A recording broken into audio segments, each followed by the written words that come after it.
இன்றைக்கி கடவுள் நம்மளுக்கு கொடுத்துருக்க வசனம் ஏசாயாவின் புத்தகம் 7:12. ஆகாசோ நான் கேட்க மாட்டேன், நான் கர்த்தரை பரீட்சை செய்ய மாட்டேன் என்றான்.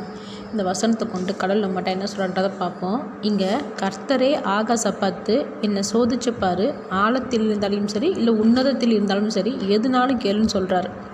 அதுக்கு தான் ஆகாஷ் சொல்கிறான், நான் கர்த்தரை பரீட்சை செய்ய மாட்டேன்னு சொல்கிறான்.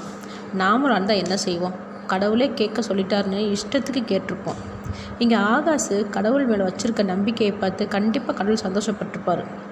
இங்கே கடவுள் ஒரு பெரிய அடையாளத்தை கொடுக்குறாரு. அது என்னது? ஒரு கன்னிகை கர்ப்பவதியாகி ஒரு குமாரனை பெறுவாள், அவருக்கு இம்மானுவேல் என்று பேரிடுவாள்னு சொல்கிறாரு.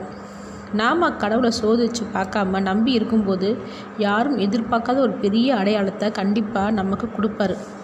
இயேசு கிறிஸ்து இந்த பூமியில் பிறந்தது ஒரு பெரிய அடையாளம். அந்த அடையாளம் பிதாவானவரை மகிமைப்படுத்துச்சு.